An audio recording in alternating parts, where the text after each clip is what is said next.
कोई फायदा नहीं है।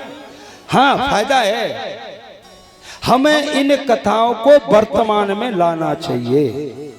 और जब तक इन कथाओं को वर्तमान में नहीं लाओगे, चाहे जितनी मर्जी कथा सुनते रहो, 1% भी जीवन में फर्क पड़ने वाला नहीं, जब तक इसे वर्तमान में नहीं लाओगे। जो राम जी ने किया है वो हमें करना चाहिए, हमें राम के पद चिन्हों पर चलना चाहिए। प्रात होत उठ रघुनाथा और मात पिता गुरु नावे। और हम माथा नवाने की तो बहुत बड़ी बात है, सीधे मुंह माँ बाप से बात भी नहीं करते। सुबह उठते ही बस एक चीज रह गई आज के दौर में, बिस्तर में से उठेगा पीछे पहले मोबाइल को खोलेगा। अरे तो ये जो बीते हुए युग की कथाएं, हमें इन्हें वर्तमान में लाना है। अगर अपने जीवन में फर्क डालना है, हमें अपना कल्याण करना है, तो इन्हें वर्तमान में लाओ। माँ वर्तमान की एक बात पूछ रही है, मैंने पर कल भी निवेदन किया था कि मैं वर्तमान की कथा कहता हूं।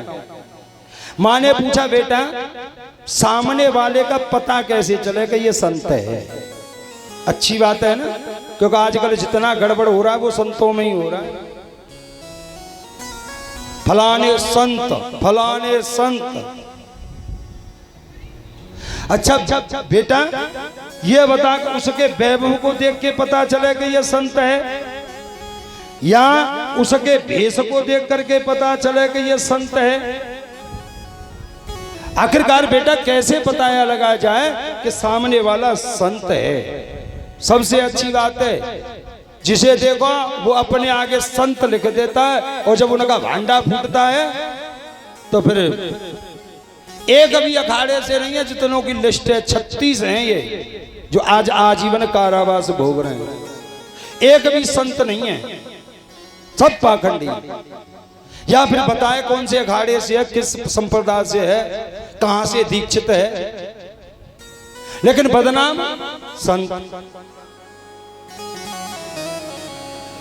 वो तो भोग करके चले परे कालकोटरी में, लेकिन हम जैसे बेचारे आफत आती है इनकी।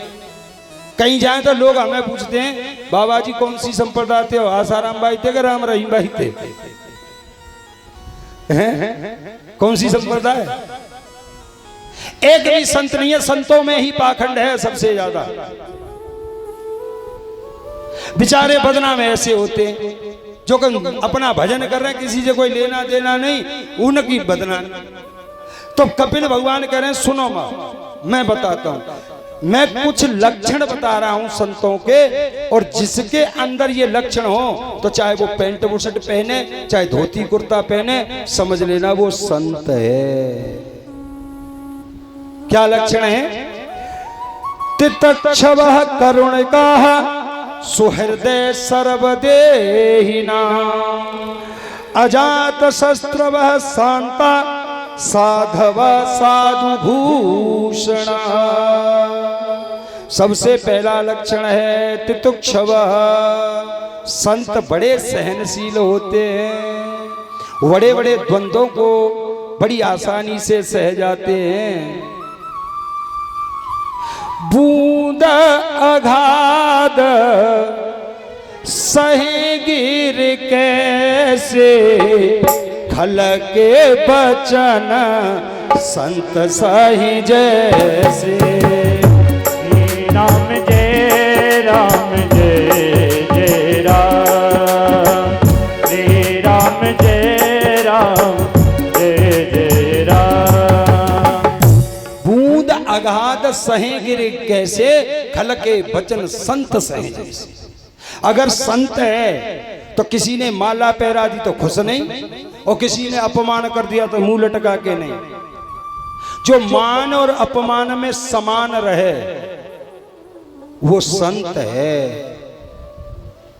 और यहां तो देखते हैं कि थोड़ी सी बाबा जी से कुछ कहते तो बाबा जी 440 का हाई वोल्टेज करंट निकालते हैं। फिर नहीं, जितना सम्मान में खुशी होता है उतना भी अपमान में खुशी हो तो समझ लेना ये पक्का संत है।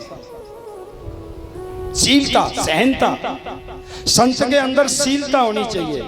संत नाम ही शीलता का नाम है संत। जो सहन करना सीख गया वही संत है। और बैठते नहीं हैं लोग आज तो, क्यों नहीं रखते हैं? क्यों कि वो द्वंद्वों को सहते इसलिए कि वो अंतर्मुखी होते हैं। अरे